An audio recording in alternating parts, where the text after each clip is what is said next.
नमस्कार दोस्तों, दिन भर की जो फटाफट ब्रेकिंग न्यूज़ निकल के आ रही। हवाई सीमा होंगी चाक चौबंद, quick reaction, surface to air missile system का सफल परीक्षण। बड़ी खबर निकल के आ रही है। बताएंगे कैसे दूर तक जो है वो चीन और पाकिस्तान को मारने में तत्पर है सेना। दूसरी बड़ी अपडेट, LAC पर बुनियादी ढांचों में चीन को टक्कर देने की तैयारी में अरुणाचल में सेना तेज़ी से बना रही सड़कें और हेलीपैड। वहीं अगली अपडेट निकल के आ रही है, पाकिस्तानियों को दौड़ा दौड़ा कर मारा अफगानी फैंस ने, पाकिस्तानियों को पीट दिया, कुर्सियां फेंक कर मारी। मैदान पर भी खिलाड़ियों में भी दिखा तनातनी। वीडियो वायरल होने के बाद जमकर क्रिकेट पाकिस्तान की। वहीं अगली अपडेट, जापान पहुंचे एस जयशंकर और राजनाथ सिंह, हिंद प्रशांत में हलचल के बीच करेंगे 2+2 का वार्ता। वहीं बड़ी खबर निकल के आई है, F-16 जेट के रखरखाव में अमेरिका करेगा पाकिस्तान की मदद। बताएंगे कितनी होगी वित्तीय सहायता, तो सब कुछ खबरें। NIA ने फुलवारी शरीफ टेरर मॉड्यूल मामले में NIA ने दरभंगा और अररिया तक की छापे मारे। वहीं यूक्रेन के लिए 4 नवंबर की तारीख साबित हो सकती है ब्लैक डे। मुल्क को 2 हिस्सों में बांटने की तैयारी में है रूस। तो सब कुछ खबरें एक एक करके आपको विस्तार से बताएंगे, लेकिन उससे पहले एक छोटा सा निवेदन, अगर आपने चैनल को सब्सक्राइब नहीं किया तो पल पल के अपडेट के लिए चैनल को सब्सक्राइब करें। दोस्तों, दरअसल पहली बिग ब्रेकिंग न्यूज़ निकल के आ रही है, आपको बता दे बड़ी खबर, जहां हवाई सीमा होंगी चाक चौबंद, quick reaction, surface to air missile system का सफल टेस्ट। DRDO और भारतीय सेना ने quick reaction surface to air missile system के 6 फ्लाइट टेस्ट को सफलतापूर्वक अंजाम दिया है। ओडिशा तट के पास चांदीपुरा इंटीग्रेटेड टेस्ट रेंज में से ये परीक्षण किया गया है। ये भारतीय सेना का इवैल्यूएशन ट्रायल है। इस टेस्ट को अलग अलग तरीके के हाई स्पीड एरियल टारगेट पर अंजाम दिया गया है, इनमें जिसमें लंबी दूरी के मध्यम ऊंचाई, छोटी दूरी ऊंचाई, उच्च ऊंचाई और पैतरेबाजी वाले लक्ष्य जो रडार सिग्नेचर और सॉल्वो लॉन्च मिसाइल फायर जैसे टारगेट शामिल किए गए थे। ये टेस्ट दिन और रात दोनों समय में अंजाम दिए गए। ये परीक्षण तय किए गए मानकों पर खरे उतरे हैं। ये एक बड़ी खबर आपको बता दें, इससे कहीं ना कहीं इस परीक्षण के दौरान सभी मिशन उद्देश्यों को हथियार प्रणाली की पिन पॉइंट सटीकता स्थापित करने के लिए अत्याधुनिक मार्गदर्शन और वॉरहेड चेन सहित कंट्रोल एल्गोरिदम के साथ पूरा किया गया। अगली और अपडेट, LAC पर बुनियादी ढांचे में चीन को टक्कर देने की तैयारी। अरुणाचल में सेना तेजी से बना रही सड़कें और हेलीपैड। सेना ने उत्तर पूर्व में आतंकवाद विरोधी CIA काम को छोड़ने और चीन के साथ लगी वास्तविक नियंत्रण रेखा LAC पर ध्यान केंद्रित करने के लिए खुद को फिर से तैयार किया है, जिसके तहत अब पूर्वी अरुणाचल प्रदेश में बुनियादी ढांचों के निर्माण और सुदृढ़ीकरण पर ध्यान केंद्रित किया जा रहा है। सेना के शीर्ष अधिकारियों ने बुधवार को कहा है कि इन सीमावर्ती जिलों में सीमा से सटे जगहों पर आवास और हेलीपैड के निर्माण के साथ बुनियादी ढांचों को बढ़ाने के प्रयास चल रहे हैं। सैनिक रसद को मजबूत करना, जैसे कि बेहतर गोला बारूद भंडारण सुविधाओं का निर्माण, सड़कों का निर्माण और अंतिम मील तक कनेक्टिविटी कायम करने के लिए खच्चरों को और पैदल चलने लायक रास्तों को बनाने का काम जारी है। सुरक्षा के बुनियादी ढांचों को बढ़ाने का लक्ष्य सीमाओं पर सैनिकों को तेज़ी से जुटाने और उनको LAC की गश्त बढ़ाने में मदद कर रहा है। अगली एक और अपडेट निकल के आई, अफगान फैंस ने पाकिस्तानियों को पीटा, कुर्सियां फेंक कर मारी। मैदान पर खिलाड़ियों में भी दिखी तनातनी। वीडियो जमकर वायरल, पाकिस्तानियों के कूटने की। एशिया कप 2022 में पाकिस्तान और अफगानिस्तान के बीच मैच के बाद कुछ ऐसा हुआ जिनमें सभी क्रिकेट फैंस अब गुस्से में हैं। इस मैच में पाकिस्तान ने अफगानिस्तान को 1 विकेट से हरा दिया और रोमांचक जीत दर्ज कर ली, जिसके बाद दोनों टीमों के फैंस आपस में जो है वो भिड़ गए। इस घटना की वीडियो में भी सोशल मीडिया पर वायरल हो गया। इस दौरान अफगानिस्तान के फैंस ने स्टेडियम की कुर्सियां निकाल ली और पाकिस्तानी फैंस को दौड़ा दौड़ा कर मारा। स्टेडियम के बाहर भी पाकिस्तानी फैंस के मारपीट हुई। इन घटनाओं के वीडियो सोशल मीडिया पर वायरल हो गए। अब शारजाह पुलिस से इस मामले की जाँच की मांग की गई है। आपको बता दें, वीडियो सोशल मीडिया पर तेज़ी के साथ वायरल हुआ। इस मैच में दूसरी पारी का 19वां ओवर अफगानिस्तान के फरीद कर रहे थे। पाकिस्तान के आसिफ अली ने ओवर की चौथी गेंद पर छक्का लगाया, लेकिन अगली ही गेंद पर आउट हो गए। इसके बाद फरीद ने मैदान से बाहर जाने का इशारा किया और कुछ शब्द भी कहे। जवाब में आसिफ ने भी कहा है कि और मामला इतना बढ़ गया कि आसिफ ने फरीद को मारने के लिए बल्ला तान लिया। अंत में अंपायर बीच बचाव के लिए आए और मामला शांत हुआ। अब यही चीज़ें जो है वो उन दर्शकों में भी देखने को मिली, ये गुस्सा। और जमकर मारपीट हुई। कई वीडियो सोशल मीडिया पे वायरल हुए जो ये दिखाते हैं कि कैसे अफ़गानिस्तान और पाकिस्तान में जो है वो तनातनी अभी भी लगातार है और क्रिकेट मैच के बाहर भी ये चीज़ें देखने को मिली हैं। अगली एक और अपडेट, जापान पहुंचे एस जयशंकर और रक्षा मंत्री राजनाथ सिंह हिंद प्रशांत में हलचल के बीच करेंगे 2+2 वार्ता। भारत के रक्षा मंत्री राजनाथ सिंह और विदेश मंत्री एस जयशंकर जापान पहुंच गए। खबर है कि गुरुवार को वो टोक्यो में अपने समकक्षों के साथ मंत्रिस्तरीय 2+2 वार्ता करेंगे। भारतीय विदेश मंत्रालय का कहना है कि भारत जापान की रणनीतिक और वैश्विक साझेदारी लोकतंत्र के साझा मूल्यों, आज़ादी और कानून के सम्मान पर आधारित है। 2022 में दोनों देशों के बीच राजनयिक संबंधों को 70 साल पूरे हो रहे हैं। आधिकारिक बयान के अनुसार जापान की तरफ से रक्षा मंत्री यासुकाजु हामादा और विदेश मंत्री योशिमासा हायाशी बैठक में भाग लेंगे। खबर है कि राजनाथ सिंह भारतीय दूतावास की तरफ से आयोजित कार्यक्रम में भी हिस्सा लेंगे और जापान में भारतीय प्रवासियों से मुलाकात करेंगे। रक्षा मंत्रालय की तरफ से बुधवार को जारी बयान के अनुसार भारत जापान 2+2 संवाद के अलावा राजनाथ सिंह दोनों देशों के बीच विभिन्न सेक्टरों के मद्देनजर रक्षा सहयोग को और मजबूत बनाने के लिए अलग से द्विपक्षीय चर्चा की। अगली एक और अपडेट निकल के आ रही है, पाकिस्तान में बाढ़ की तबाही जारी। प्राचीन शहर मोहनजोदड़ो के अस्तित्व पर मंडराया संकट। पाकिस्तान में विनाशकारी बाढ़ की वजह से तबाही जारी है, लाखों लोगों को विस्थापित होना पड़ा है। तो इस दौरान 1300 से ज़्यादा लोगों की मौत हो चुकी है। बड़ी संख्या में मकानों को नुकसान पहुंचा है। बाढ़ ने इस बार पाकिस्तान के विशाल क्षेत्रों को जलमग्न कर रखा है। अब इस वजह से कई ऐतिहासिक धरोहरों को भी नुकसान पहुंच रहा है। अब वहां के सिंध प्रांत में भारतीय सभ्यता की जन्मस्थली कहे जाने वाले 5000 साल पुराने शहर मोहनजोदड़ो के अवशेष पर नष्ट मंडरा रहा है। ऐतिहासिक साइट के क्यूरेट एहसान अब्बासी ने कहा है कि बाढ़ में मोहनजोदड़ो के सीधे प्रभावित नहीं किया है, लेकिन रिकॉर्ड तोड़ बारिश ने शहर प्राचीन के खंडरों को नुकसान पहुंचाया है। अब्बासी ने समाचार एजेंसी एसोसिएटेड प्रेस को ये जानकारी दी है। अगली एक और अपडेट निकल के आई है दोस्तों, बड़ी खबर आपको बता दें, उद्धव सरकार में मजार हो गई याकूब मेमन की कब्र। महाराष्ट्र में सियासी बवाल, राहुल गांधी भी गिरे। 1993 बम धमाके के बीच दोषी याकूब मेमन की कब्र को लेकर महाराष्ट्र में सियासी संग्राम छिड़ गया। भारतीय जनता पार्टी ने राज्य की पिछली उद्धव ठाकरे सरकार पर कब्र को मजार में बदलने और सौंदर्यीकरण का आरोप लगाया। साथ ही पार्टी ने महाविकास अघाड़ी गठबंधन में शामिल रहे राष्ट्रवादी कांग्रेस पार्टी और कांग्रेस से भी माफ़ी की मांग की है।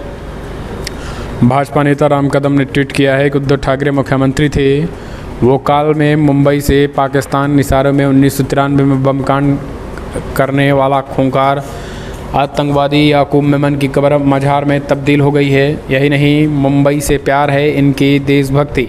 अगली एक और अपडेट निकल के आई है दोस्तों, यूक्रेन के लिए 4 नवंबर की तारीख साबित हो सकती है ब्लैक डे। मुल्क को 2 हिस्सों में बांटने की तैयारी में है रशिया। रूस ने इस साल के फरवरी महीनों में यूक्रेन पर हमला कर दिया था। इसके बाद से रूस ने लगातार यूक्रेन के कई बड़े हिस्सों पर कब्जा जमा लिया है। अब रूस की सत्तारूढ़ पार्टी ने इन कब्जे वाले इलाकों में 4 नवंबर को जनमत संग्रह कराने का प्रस्ताव रखा और इस जनमत संग्रह का उद्देश्य जो है वो सेना के कब्जे वाले अधिकार जमा लेना है। ये जनमत संग्रह 4 नवंबर को होना है क्योंकि हर साल 4 नवंबर को राष्ट्रीय एकता दिवस के रूप में मनाया जाता है। आपको बता दें, इस बीच राष्ट्रपति व्लादिमीर पुतिन की सत्तारूढ़ यूनाइटेड रसिया पार्टी की वेबसाइट पर जारी रिपोर्ट के महासचिव आंद्रे चुतुर्क के बयान में कहा गया है कि 4 नवंबर को रूस की राष्ट्रीय एकता की जो बात है वो कहीं ना कहीं एक तरीके से करना सही और सांकेतिक होगा। अगली एक और अपडेट, पाकिस्तान सरकार के ट्विटर हैंडल पर भारत में लगी रोक। भारत में पाकिस्तान सरकार के आधिकारिक ट्विटर हैंडल पर रोक लगा दी गई है। मिली जानकारी के अनुसार ऐसा भारत सरकार की कानूनी मांग पर ही ट्विटर ने किया है। पाकिस्तान सरकार का ट्विटर हैंडल नाम से है, फिलहाल इस पर भारत में रोक है, मतलब इस पर लिखी जा रही चीज़ें फ़िलहाल भारत में नहीं देखी जा सकती हैं। हम चलते हैं, एक और अपडेट निकल के आई है, रूस और चीन ने मिलकर किया बड़ा समझौता, भारत क्या रह गया है पीछे। भारत और रूस में डॉलर की जगह रुपए में कारोबार की चर्चा के बीच रशिया की बड़ी कंपनी गजप्रोम ने चीन के साथ एक एग्रीमेंट साइन किया, जिसके तहत गैस सप्लाई के लिए पैसों का लेन देन अमेरिकी डॉलर की जगह चीनी मुद्रा युआन और रूसी रूबल में किया जाएगा। ये एग्रीमेंट रूस और चीन के गहराते संबंधों को भी दर्शा रहा है। तो जाहिर है कि पश्चिमी देशों के लिए चिंता की बात हो सकती है। दरअसल यूक्रेन से जंग छेड़ चुका रूस युद्ध को लेकर पहले ही अमेरिका समेत कई देशों से आर्थिक प्रतिबंध झेल रहा है। ऐसे में चीन और रूस दोनों एक साथ अपनी करेंसी में कारोबार करेंगे तो ज़्यादा मजबूत होंगे। अगली एक और अपडेट निकल के आ रही है। दोस्तों बड़ी अपडेट अभी भी डोनाल्ड ट्रंप हैं प्रधानमंत्री मोदी के शानदार दोस्त। अमेरिका के पूर्व राष्ट्रपति डोनाल्ड ट्रंप ने एक इंटरव्यू के दौरान कहा है कि बतौर प्रधानमंत्री मोदी बहुत अच्छा काम कर रहे हैं। साथ ही उन्होंने इन दिनों की याद दिलाई जब वो अमेरिका के राष्ट्रपति थे। उन्होंने पुराने वक्त को याद दिलाते हुए कहा है कि जैसे दोस्त वो थे भारत के बतौर राष्ट्रपति, ऐसे ना ओबामा थे ना ही जो बाइडन। उन्होंने अगले राष्ट्रपति चुनाव में लड़ने के सवाल पर सांकेतिक रूप से कहा है कि वो शायद 2024 चुनाव लड़ें। राष्ट्रपति चुनाव में उम्मीदवारों को लेकर ट्रंप ने कहा है कि सभी लोग चाहते हैं कि मैं चुनाव लड़ूं। मैं पोल्स में आगे काफ़ी चल रहा हूं। मैं यकीन से नहीं कह सकता, लेकिन बहुत जल्द मैं इस पर फैसला ले सकता हूं। अगली एक और अपडेट, गृह मंत्री अमित शाह की सुरक्षा में हुई भारी चूक, सीआरपीएफ ने मुंबई पुलिस को भेजा नोटिस। दोस्तों आपको बता दें, मुंबई में गृह मंत्री अमित शाह के कार्यक्रम में एक ऐसे व्यक्ति के घुस जाने को गंभीरता से लेते हुए केंद्रीय रिजर्व पुलिस बल सीआरपीएफ ने महाराष्ट्र पुलिस को इस संबंध में पत्र लिखने का फैसला लिया। मुंबई पुलिस ने गृह मंत्री अमित शाह के नज़दीक जाने की कोशिश में आंध्र प्रदेश के एक सांसद के पीए को गिरफ्तार किया। गृह मंत्री अमित शाह की सुरक्षा की जिम्मेदारी सीआरपीएफ की है। सीआरपीएफ के प्रमुख सूत्रों ने बताया है कि घटना के मद्देनज़र जरूरी कदम उठाए जाएंगे। सीआरपीएफ ने कहा है कि गृह मंत्री की सुरक्षा में तैनात करीबी सुरक्षा दल जो है वो को पहले इस बात की जानकारी दे दी गई थी कि सुरक्षा प्राप्त व्यक्ति के पास जाने को किसी को भी अनुमति न दें। सूत्रों ने बताया कि आरोपी व्यक्ति के गले में लटक रहे गृह मंत्रालय का कार्ड देखकर सीआरपीएफ के जवानों को संदेह हुआ था। सीआरपीएफ के वरिष्ठ अधिकारी ने न्यूज़ 18 को बताया कि इस घटना के संदर्भ में महाराष्ट्र पुलिस को पत्र लिख रहे हैं। जिस आरोपी को सीआरपीएफ के जवानों ने देखा है वही परिसर के अंदर घूमता मिला।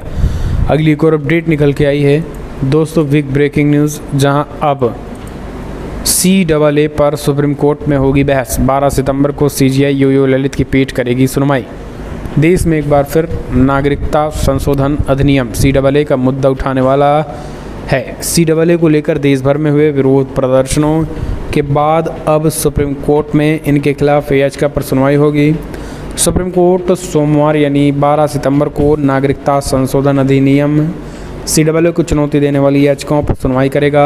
भारत के मुख्य न्यायाधीश यूयू ललित और न्यायमूर्ति S रविंद्र भट्ट की पीठ CAA को चुनौती देने वाली कम से कम 220 याचिकाओं पर सुनवाई करेगी।